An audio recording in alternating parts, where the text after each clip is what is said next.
Estimados amigos, en esta oportunidad quisiera hablar con ustedes sobre el gran tema de la salvación. ¿Qué es lo que la Biblia enseña sobre la salvación? ¿Y qué fue lo que Jesús mismo enseñó sobre este tema cuando empezó su ministerio hace 2000 años? Si nosotros vamos a Juan, capítulo 3, es bueno leer este pasaje, mis estimados hermanos.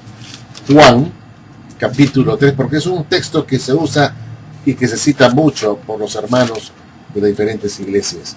En Juan 3:16, Jesús dice: porque de tal manera amó Dios al mundo, que ha dado a su Hijo unigénito, para que todo aquel que en él cree no se pierda, mas tenga vida eterna.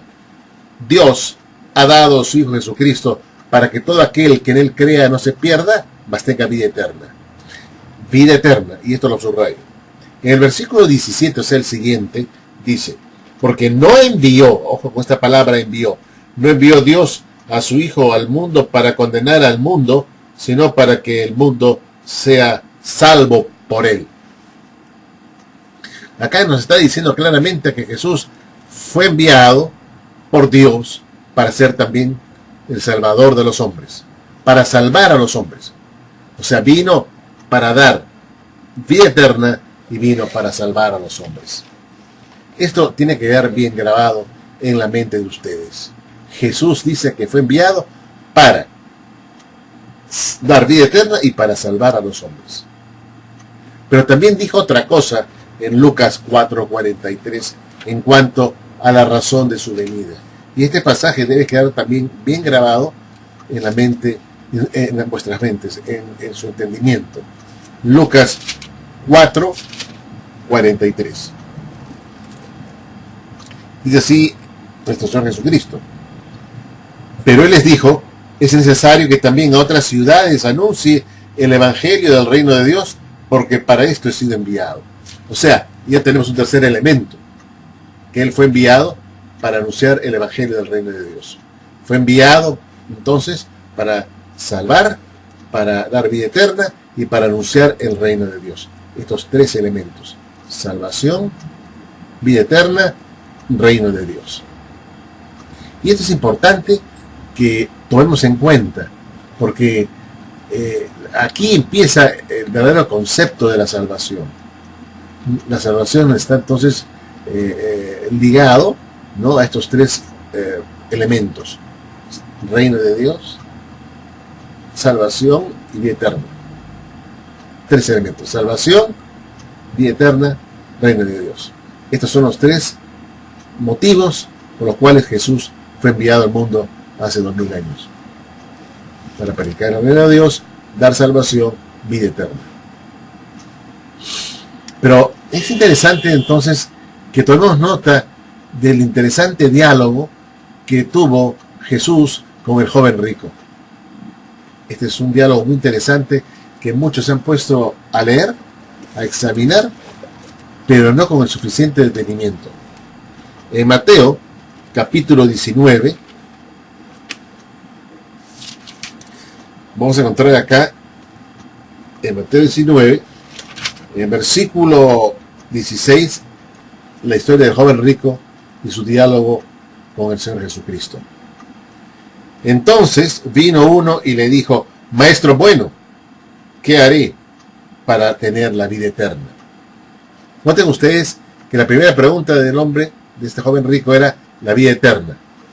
Quería tener vida eterna. Y Jesús, si uno sigue leyendo, le dijo, pues, si quieres entrar en la vida eterna, guarda los mandamientos. Y en los siguientes versículos le dice que son: no matarás, no adulterarás, no hurtarás, no darás falso testimonio, honrarás a tu padre y a tu madre y amarás a tu prójimo como a ti mismo.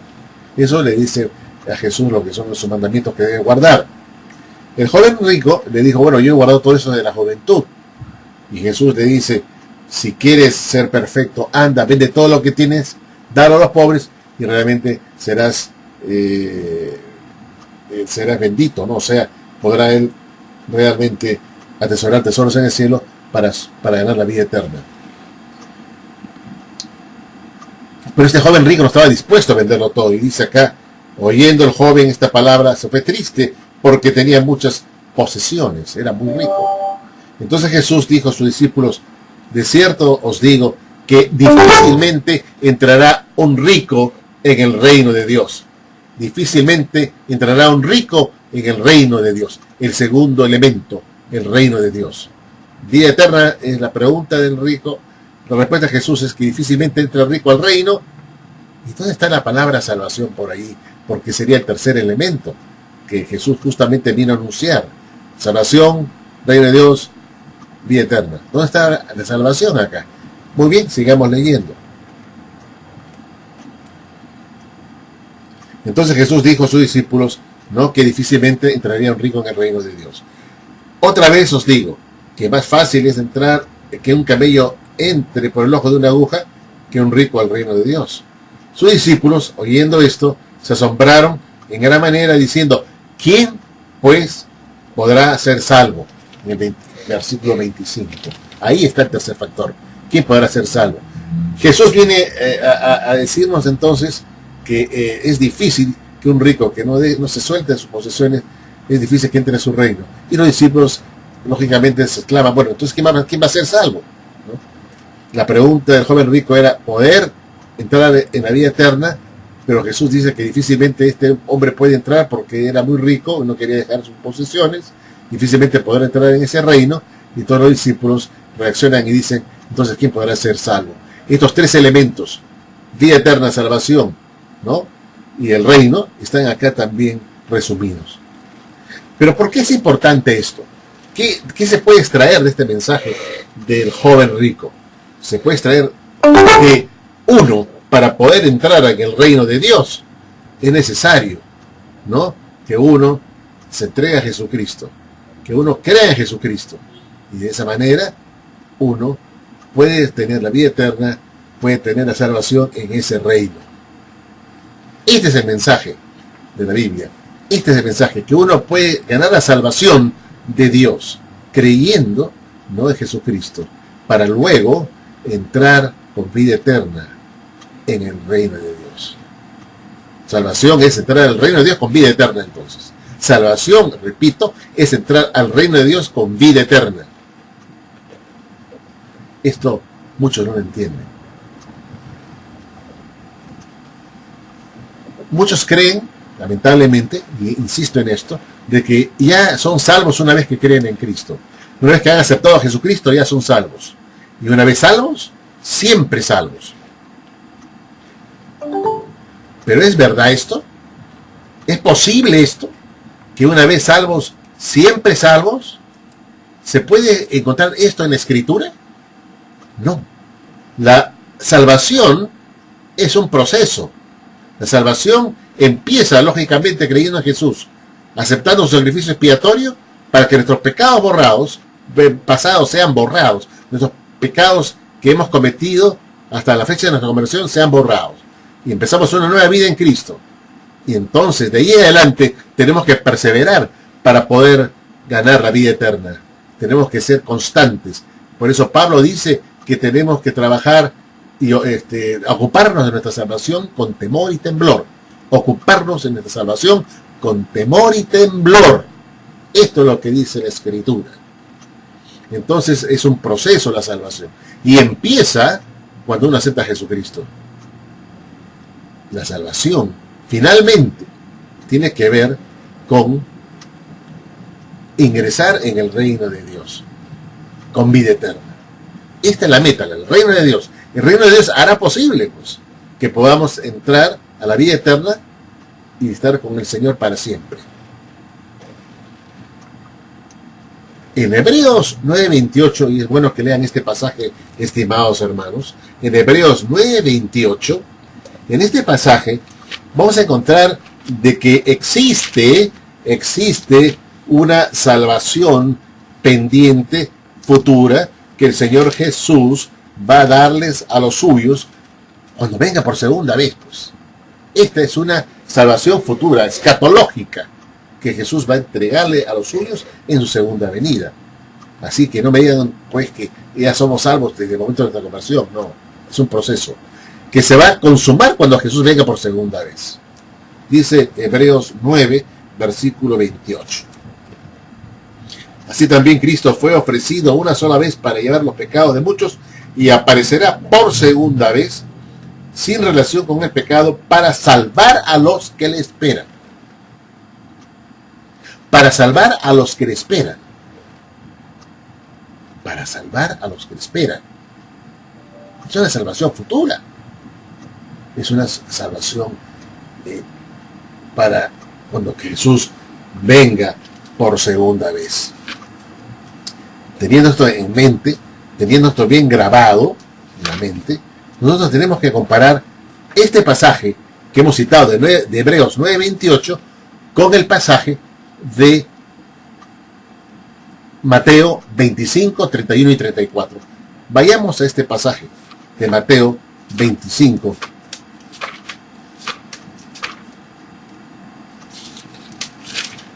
31 al 34. Dice así, vamos a ver 31. Cuando el Hijo del Hombre venga en su gloria, aquí está su segunda venida, y todos los santos ángeles con él, entonces se sentará en su trono de gloria. Sigue entonces. Y en el versículo 34 dice, entonces el rey dirá a lo de su derecha, venid, benditos de mi Padre, ¿qué más dice? Heredad el reino preparado para vosotros desde la fundación del mundo.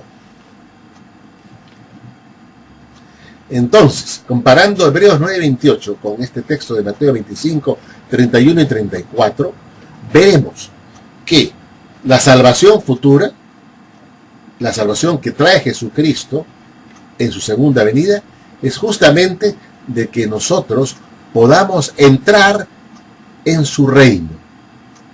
Salvación futura, la salvación futura tiene que ver con ese reino que Jesús traerá a la tierra, que implantará en la tierra en su segunda venida, para que tú tengas también entrada en él con vida eterna, con cuerpos transformados, con cuerpos nuevos, inmortales, no corruptibles, vida eterna.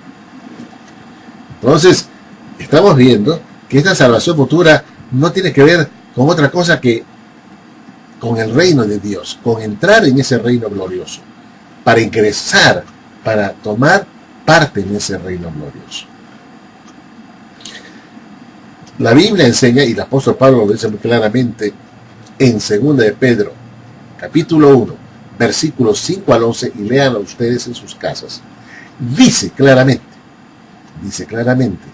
que la salvación, entrar al reino de Dios, la entrada amplia y generosa al reino de Dios, requiere un proceso que ustedes van a verlos muy claramente especificados en los versículos 5 al 11 de 2 de Pedro 1. Y entonces, por haber sido perseverantes hasta el fin, haber trabajado por nuestra salvación, tendremos el ingreso en el reino de Dios. Pero el reino de Dios no es el cielo, es el reino de los cielos, es el reino de Dios, porque Dios está en los cielos, y Dios es el reino de Dios, es su reino, no es el reino de los hombres, es el reino de Dios. Él enviará a Jesucristo, su representante, el heredero del trono de David, que se va a sentar en Jerusalén, en el trono de David, para restaurar el reino davídico de antaño, pero un reino mucho más perfecto y mucho más perfecto que el anterior y mucho más glorioso. Esto significa la salvación de los creyentes y significa una nueva esperanza para la humanidad, para que haya un mundo de justicia y de paz reales, que hasta ahora no se logra alcanzar. Así es que el reino de Dios, el mensaje central de Cristo, fue predicado por Jesucristo desde el comienzo de su ministerio. Él dijo que fue enviado para salvar, para dar vida eterna y para dar generosa entrada en su reino a todos aquellos que creen en este mensaje. Si tú lo crees, si tú lo aceptas, serás parte de este reino. Has nacido de nuevo para entrar en el reino de Dios. El mensaje es que no se puede entrar a este reino si uno no nace de nuevo. El reino no es la iglesia. El reino no es la iglesia. El reino es la comunidad de los salvos que van a heredar el reino. Es diferente. Al reino uno puede entrar con cuerpos mortales, pero para entrar al reino de Dios, que es la salvación, es necesario que esto corruptible se vista de corrupción, seamos transformados o transfigurados en la segunda venida de Cristo para que seamos semejantes a Él en su resurrección. Y muchos quieren confundirnos con la idea de que entrar al reino es entrar a la iglesia, y una vez que uno entra a la iglesia es salvo. Uno puede estar en la iglesia y no ser salvo. Uno puede estar en la iglesia y no estar garantizada su salvación. Solamente si persevera hasta el fin, el creyente que está dentro del cuerpo de Cristo y persevera, recibirá ese reino prometido de Jesucristo. Ese reino escatológico. En la iglesia estamos para edificarnos mutuamente, para crecer en la estatura de Cristo y lograr la estatura de Cristo, para desarrollarnos a la estatura de Cristo, para perfeccionarnos. Para eso han sido puestos los líderes de la iglesia, para edificar a la iglesia, al cuerpo de Cristo, para que esté preparado ese cuerpo para entrar en el reino eterno. Esa es la función de estar dentro de la iglesia. La iglesia no es el reino. La iglesia son los que van a heredar ese reino. No temáis, manada pequeña, porque vuestro Padre os ha placido daros. O sea, ¿a quiénes? Esa manada pequeña de salvos, la primera iglesia que Él formó y que ha ido creciendo con el tiempo. A estos les ha dado el reino. No los ha hecho reino. Les ha dado un reino. Un reino donde ellos van a ser reyes y sacerdotes como Jesucristo. Este es el mensaje. Esta es la salvación que nos espera a cada uno de nosotros. Espero que este mensaje haya sido edificación para cada uno de ustedes. Que Dios los bendiga.